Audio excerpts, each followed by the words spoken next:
tratar hoje sobre os primeiros reinos medievais. O que nós já vimos até então?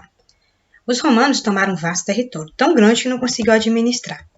Na intenção de facilitar a administração do Império, o imperador Teodósio divide Roma em duas partes, Império Romano do Ocidente e Império Romano do Oriente. Nós vamos conhecer um pouquinho sobre o Império Romano do Ocidente. Bom, podemos dizer que foi aí que começou a Idade Média. O ano era 476, quando o povo Hérolo conquistou a cidade de Roma e depois o último imperador. Nesse período, nós podemos dizer que iniciou-se a queda do Império Romano. Como os germanos conseguiram entrar em Roma? Primeiro, alguns povos se fixaram de maneira pacífica. Não sei se vocês lembram que no último capítulo, alguns povos germânicos acabaram entrando em acordo com o povo romano e entraram na sociedade romana através de uma negociação. Como, por exemplo, os romanos necessitavam de muita mão de obra para trabalhar em suas terras. Havia também outros grupos que entraram e fixaram de maneira violenta. Eles simplesmente decidiram atacar as cidades e saquearam praticamente quase todo o Império Romano. Bom, apesar dos germanos terem vindo de locais diferentes, eles tinham costumes comuns, diferente dos romanos também. Entre os costumes dos germanos estava: ele era militarizado, não tinha legislação escrita, as narrativas eram baseadas em tradições orais e eles eram politeístas, um pouco diferente, dos romanos. Os germanos ocuparam o território romano, mas quando eles ocuparam esse território, aconteceram algumas mudanças em Roma. Houve primeiro a constituição de novos reinos, como o reino dos ostrogotos, os vândalos. Esses reinos duraram pouco tempo, inclusive foi tomado pelo conhecido Império Bizantino, que nós veremos nos próximos capítulos. Também houve o reino dos visigodos, que hoje é conhecido como Portugal, Espanha, e foram invadidos pelos árabes e muçulmanos. Esse reino ele já durou um tempo a mais. Bom, o mais instável reino, na verdade, foi o reino franco. Nós veremos ele logo a seguir. Bom, com o fim do Império Romano, o que aconteceu? Estava acontecendo muitos ataques na cidade de Roma e também houve um surto de doenças. Isso fez que as pessoas saíssem da cidade e fossem para a zona rural. Então, muitas pessoas que fugiram da cidade acabaram se tornando camponeses dos germanos, que nós veremos a seguir também. Esse processo também ficou conhecido como ruralização, ou seja, pessoas que saíram da zona urbana e partiram para a zona rural. Para os germanos ou para os bárbaros, terra é poder. Os territórios conquistados pertenciam ao rei. E o rei distribuía a terra entre filhos e seus filhos e também pessoas de sua confiança. Os camponeses, que eram justamente esse grupo de pessoas, alguns que saíram da cidade de Roma e acabaram se instalando no interior, devido aos ataques, ao surto de doenças, era um grupo de camponeses da época. Bom, os camponeses costumavam plantar, cuidar do rebanho. Isso aí era parte do alimento. Eles alimentavam tanto suas famílias com o seu trabalho, como também a nobreza. Eles eram ferreiros, carpinteiros, pedreiros, produziam tecidos. Esse reinado, ele praticamente funcionava em torno de um poder militar. O rei era chefe dos guerreiros, e para manter todos sob seu domínio, ele vivia em campanhas militares. Bom, em nome do rei, praticamente, os seus guerreiros saqueavam vários territórios e dividiam tudo aquilo que adquiriam, entre os guerreiros e também com o rei. A guerra acabava permitindo que houvesse um crescimento do território, o enriquecimento do rei e o aumento de guerreiros. Mas como isso acontecia? Os nobres costumavam organizar seus exércitos. Em troca, os camponeses ou as pessoas que viviam na zona rural trocavam todas as suas terras, entregavam todas as suas terras para os nobres. Bom, mas eles poderiam continuar trabalhando nas próprias terras. Não sei se vocês conseguiram entender isso. Dar a sua terra para um nobre e continuar trabalhando em suas próprias terras. Ou em troca disso, praticamente eles conseguiam receber um salário e garantir o sustento da família por muito tempo. Como eu falei para vocês, terra para os germanos é poder. Com o tempo, os nobres tinham mais terras que o rei, e assim surgiu o feudalismo. Unidade social e cultural. Igreja e a língua. Diversos reinos romanos possuíam dois elementos que o tornavam uma unidade, ou seja, uma coisa em comum. Era a língua, que era o latim, e a religião, no caso o cristianismo. Em 380, o catolicismo já era a religião oficial de Roma.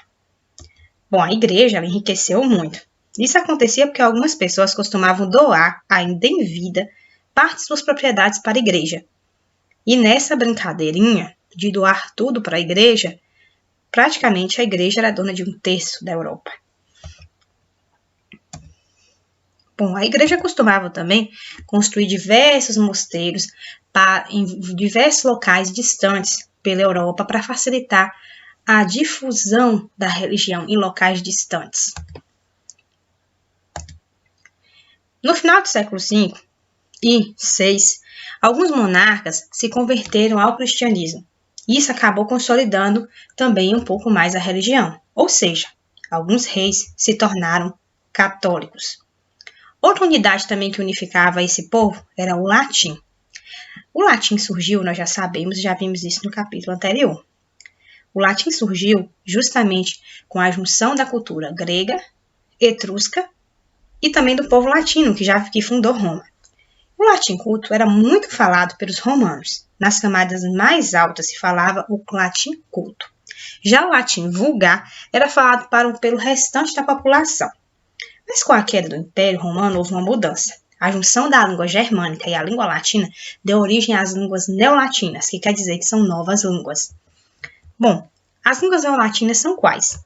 O espanhol, o inglês, o francês, o italiano, entre outras línguas, que têm sua base como o latim.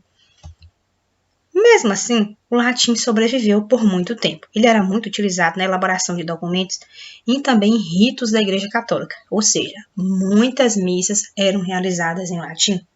O latim vulgar sobreviveu até o século IX. O Reino Franco. Como surgiu o Reino Franco?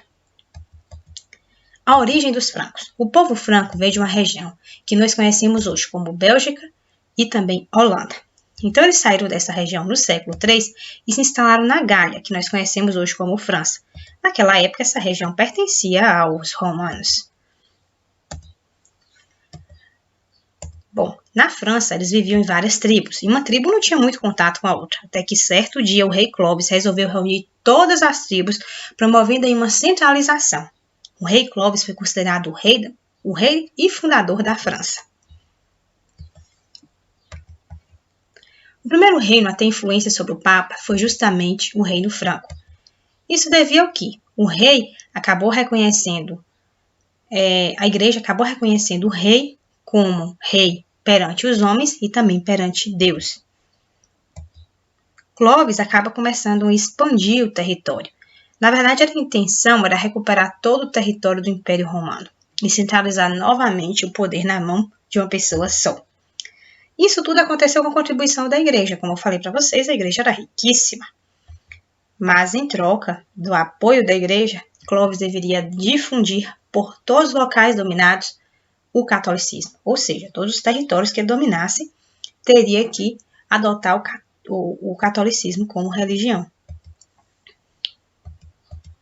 Acontece que, quando o rei Clovis morre, o reino franco entra em crise, até que Carlos, da dinastia carolígina, assume o poder. E aí nós teremos um novo império, que se chamará Império Carolígino. O rei Carlos toma algumas providências. Ele amplia mais os territórios e também estreita suas relações com a igreja. No ano 800, a igreja praticamente nomeou o rei Carlos como imperador de Roma, devido ao desejo que a igreja tinha de retomar o Império Romano. Para poder facilitar a administração, o rei Carlos resolveu dividir o território, e dividiu o território em 300 condados, que eram administrados por condes. Uma mera curiosidade são as coroas. As coroas dos condes, por exemplo, possuíam cerca de 16 pérolas. Quem administrava um conjunto de condes eram justamente os duques. Os duques administravam um grupo de condes. Isso queria dizer que ele poderia tomar decisões em nome do rei. Sua coroa era representada por 8 flores de ouro. As divisas entre os territórios são conhecidas também como marcas e eram administradas pelos marqueses, homens escolhidos pela nobreza. Sua coroa era formada por flores intercalados por um trio de pérolas. O Renascimento carolígeno. Bom, o rei Carlos tinha uma preocupação de qualificar os nobres.